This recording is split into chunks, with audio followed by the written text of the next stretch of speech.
practices about recare reports, I can't help but pull out my importance of hygiene analogies. Hygiene is the bread and butter of your practice. It's the feeding tube for your restorative dentistry. Hygiene is, in fact, the lifeline that keeps your patients connected and scheduled in your practice. That's why I cringe at this statistic. On average, 30% of a practice's patients are not scheduled for their next hygiene appointment.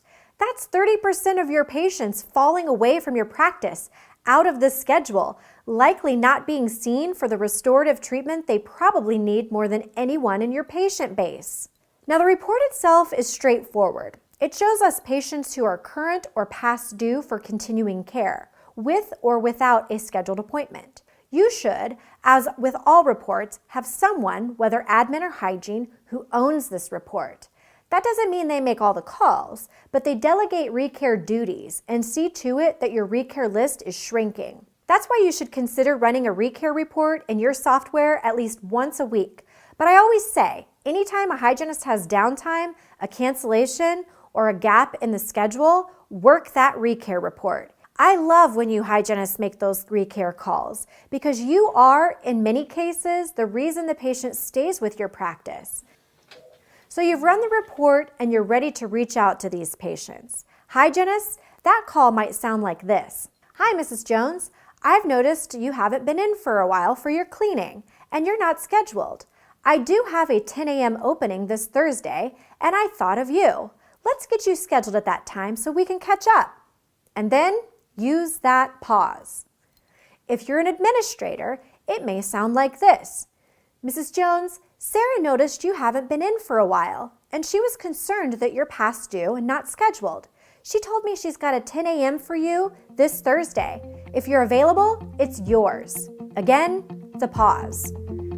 If you reach voicemail, let them know if I don't hear back from you, I'll try you again tomorrow. And if the patient won't schedule, try this. We want to keep your mouth healthy, and Sarah's schedule feels fast. So what works for you? Remember, the number one way to shrink your recare report is by pre-appointing each patient. That is, scheduling them for their next appointment before they leave the hygiene chair. You will likely never reach a point where 100% of patients leave already scheduled for their next appointment, but it should be pretty close. And for those that don't schedule before they leave, ask for their permission to follow up with them. Mrs. Jones, I understand you would like to go home and check your calendar. No problem.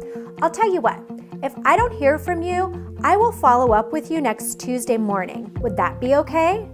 That way, you have already asked for her permission to call and get her scheduled. So commit to the recare report every week, but hygienists, pick it up every time you have a schedule gap. Make sure someone is in charge of tracking your progress of shrinking that recare report. Use language that lets patients know you've been thinking about them, you care about them, and you're going to stay on them. Most importantly, commit to pre-appointing patients before they get out of the chair and leave your office.